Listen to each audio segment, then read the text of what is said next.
Let's talk on Hatan. Today we have a special guest joining us, Liren Golan, the director of the Pennsylvania Trade and Investment Office in Taiwan, with an extensive amount of experience in fostering economic ties between Pennsylvania and Taiwan. Liren is here to share with us his insights on the dynamic trade relationships as well as future of economic collaboration. Welcome, Liren. So happy to have you with us. Thank you for having me. Much appreciated.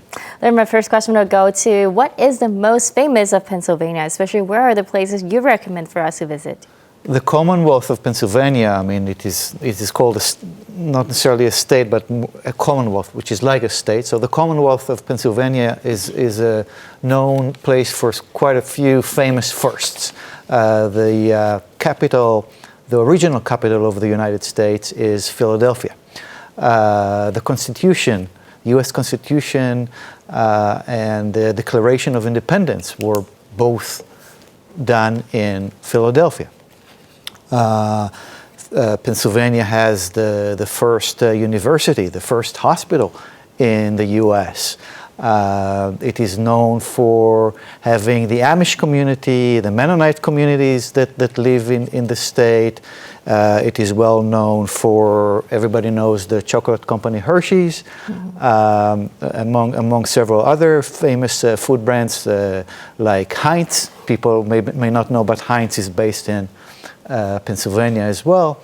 And the list goes on and on. So a lot of first goes to Pennsylvania. That's right. So if there's a list of like top 3 places to visit for like foreigners, where are the places that you recommend? 2 of which I just mentioned. Like I know that Heinz and the chocolate factory Hershey's are primary locations for visitors to. That's your favorite place to go? I've been to one of them, not both yet. Hershey is still on my to-do list. Yeah. Another very famous location, probably the most well-known tourist location in Philadelphia, is the Liberty Bell, and the Liberty Park that is adjacent to the Bell. And this is a designated historical site with and probably top 3 tourist destinations in the state. Yeah. We know that Pennsylvania has a unique business culture, and if you can use it to describe one word, what would it be? And also, like, how would you involve that into your work in Taiwan? I'll say if I need to use one word to describe Pennsylvania in terms of business, I'll use the term industrious, which means people that work in factories, literally. That's what it means. But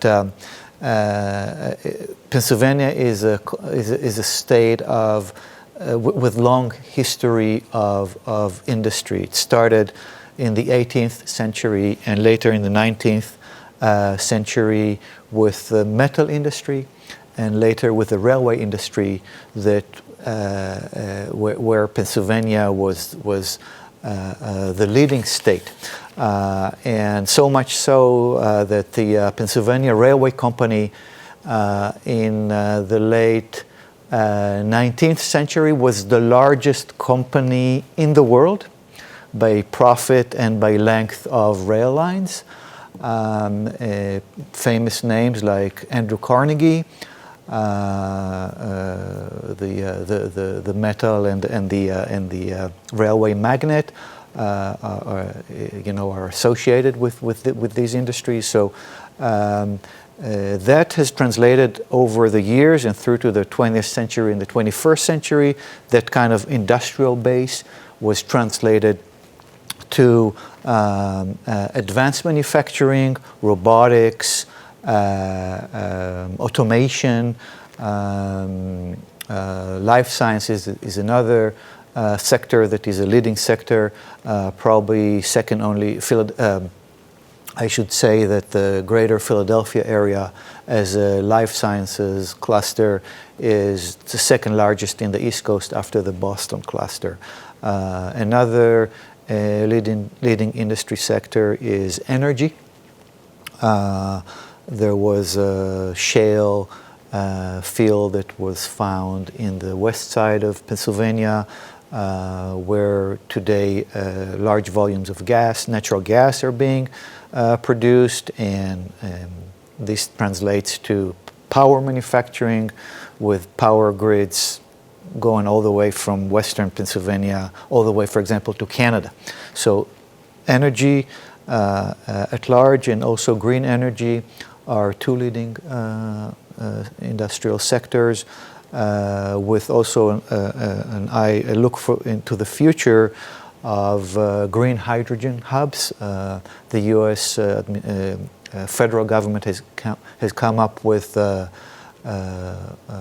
Green Hydrogen Hub, National Green Hydrogen Hub program of, if I'm not mistaken, 8 such hubs that are located around the states, with 1 or 2 that will be located in the state of Pennsylvania.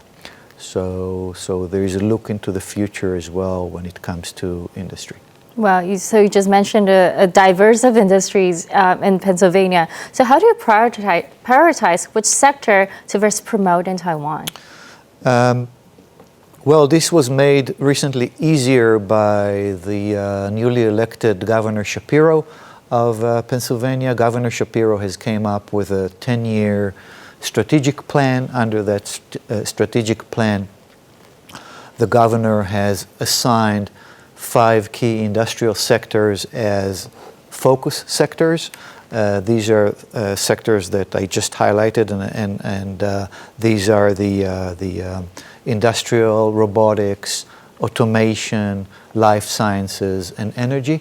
And so when we come to promote these sectors in Taiwan, thankfully, there are similar strong sectors here. I'll say, for example, that life sciences, Taiwan Bio exhibition, which happens this month every year, is a great opportunity for us to feature what the Commonwealth of Pennsylvania has to offer in the life sciences sector. In the Bio Taiwan exhibition, we feature every year a Pennsylvania booth, and we feature key subsectors of life sciences, such as cell therapy, which is a leading subsector in the Greater Philadelphia Life Sciences Hub. I see. So in your opinion, what makes Pennsylvania stand out as attractive destination for Taiwanese investors? There is always a challenge to attract Taiwanese investors and companies to consider to set up a subsidiary, to expand their manufacturing lines or assembly lines to the East Coast, simply because of the distance and the fact that the West Coast is much closer. Over the year, we were able to overcome that challenge by offering several unique opportunities that do not exist elsewhere. For example, Pennsylvania is one of the bigger, in terms of land size, Pennsylvania is one of the bigger states in the East Coast. It stretches from pretty much the Atlantic Ocean to Ohio. That allows Pennsylvania to offer more cost-attractive land for anything from factory production, manufacturing floor, to logistical centers. Pennsylvania recently became kind of known as the logistical center hub of the East Coast. Because of that available land, companies are building logistical centers close to highways, and those logistical centers then service the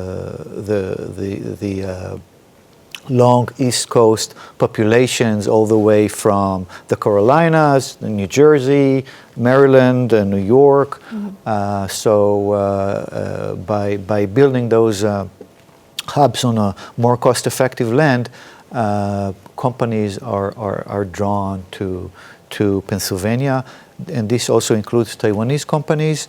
Another attraction, another feature that the state can use to attract Taiwanese manufacturers to consider to set up a hub or production line is the fact that it has 4 or 5 international airports. It has a Atlantic-facing harbor in Philadelphia. So these are 2 additional attributes that the state have. Through historically being a industrial hub, as I mentioned before, we are able over the years to draw several manufacturing, well-known Taiwanese manufacturing companies like Foxconn that has electronic assembly factory in Pennsylvania. So as you just mentioned, can you also share with us some of the experience you had for facilitating a mutually beneficial partnership between Taiwanese companies and also Pennsylvania-based companies? Yeah, certainly. This year we have facilitated the entry of plastic mold injection company to Allentown. That company was still manufacturing in China, producing shampoo bottles and related cosmetic plastic bottles for reasons of wanting to be closer to their clients in the US. They decided to migrate some of those manufacturing floors to Pennsylvania, and phase 1 is now being completed, and phase 2 will be completed later this year, and through 2025 overall around 100 people are expected to work on these 2 manufacturing floors. That's a recent case that we've been working on. Another examples of a few other cases that we're developing now is EV bus and last mile EV vehicles assembly line. This is a US-based company that is invested by a Taiwanese investor, and they are looking for an East Coast location to migrate their assembly line to. They want to assemble a e-bus among other vehicles there. This is a case that we dedicated a lot of time to recently. And that all sounds very exciting. I'm looking forward to the projects. So given to this evolving global landscape and with all the emerging trends, what do you foresee in Pennsylvania's trade and also, Taiwan's investments relationships in the future? Life sciences, we see over the last 2 years, large interest among Taiwanese startups that are looking for cost-efficient, cost-effective locations that are still very close to large industry. We see great interest among such Taiwanese startups to open subsidiaries, lab spaces, offices in the greater Philadelphia area. These offer proximity to both large pharma companies, biotech, and advanced research centers like University of Pennsylvania, Drexel, to name but 2 famous institutions. So I think life sciences is certainly a sector that is exciting for us. So many collaborations to expect in the future then. Well, absolutely. Thank you so much, Liren, for joining us and sharing with us your expertise today. Thank you for having me, and looking forward to more opportunities to be here. Thank you.